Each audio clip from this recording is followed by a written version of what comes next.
Bonjour Ilana, bonjour à toutes et à tous. C'est aujourd'hui le jour où, d'après Rabbi Menachem Mendel de Riminov, il est particulièrement conseillé de lire la paracha de la manne, la paracha de ce don qu'Hachem a fait aux enfants d'Israël pendant 40 ans, d'un pain quotidien qui venait du ciel.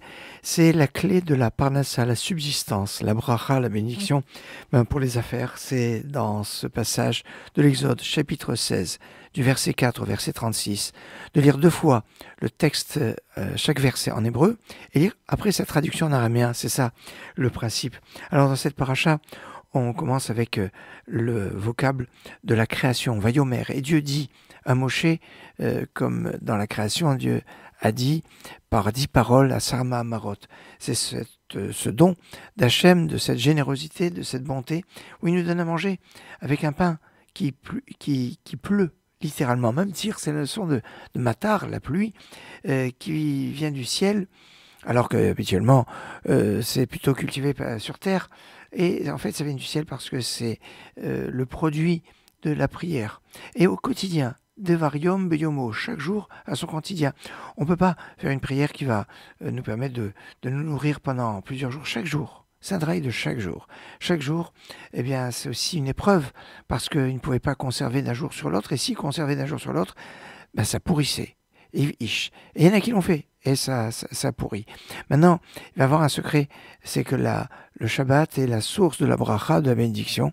Et ben, pour le Shabbat, il n'y avait pas de manne qui tombait, alors il y avait double part. Bayom Hasheshi, Lechem Mishni, un double part. C'est pour ça qu'on a les 2 pains qui trônent sur la table du Shabbat, pour rappeler ces 2 parts qu'il y avait pour le Shabbat. Et alors que habituellement, si on gardait d'un jour sur le lendemain, ça pourrissait, là ça n'a pas pourri.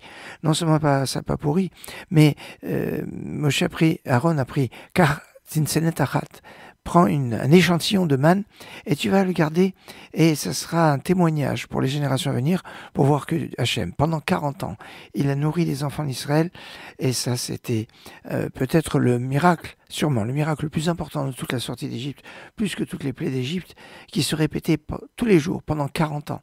Alors il y a cette force, mais c'est aussi dans ce passage, chapitre 16, verset 16, Zéadavar Achartiv Hachem. Voici la parole que Dieu a dite, et ce verset a la particularité d'avoir tout l'ensemble de l'alphabet. Il y a 26 versets dans l'ensemble de la Torah, du Tanakh, avec toutes les lettres de l'alphabet. Et là, c'est l'un des 2 cas qu'on a dans le Chumash. Dans le Chumash, il y en a 2. Un qui est dans Vaïtranan et un qui est dans notre paracha de Béchalach, dans la paracha de la manne. Et donc Dieu avait précisé l'autre, Alioter Miminu Ad Boker, il ne faut pas laisser jusqu'au lendemain. Et il y en a qui ont laissé et ça a pourri. On a dit non, prenez pas plus. Il y en a qui ont pris plus. Et puis le Shabbat, c'est donc ce jour où on doit manger. Ichlo Hayom, Shabbat Hayom Lachem.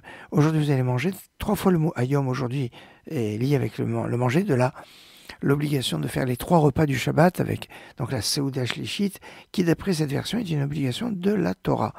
Alors on nous dit aussi que les enfants d'Israël ont mangé pendant 40 ans la manne, mais on est au début de Shemot. On ne sait pas encore qu'il va y avoir les explorateurs et que les bénis d'Israël vont devoir errer pendant 40 ans dans le désert.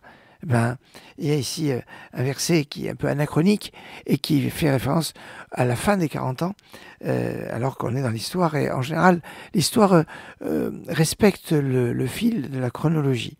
En tout cas, on a ici 32 versets de la paracha de la manne, qui est l'écho de la prière, qui est Avodah Shebalev, le travail qui se fait avec le cœur s'élève, lève c'est 32, comme les 32 versets, jusqu'au donc verset 36 de ce chapitre 16, clé pour la parnassa, qu'Hachem vous accorde à vous, à vos familles, une bonne parnassa bien large et qui puisse servir comme il faut pour les bonnes choses.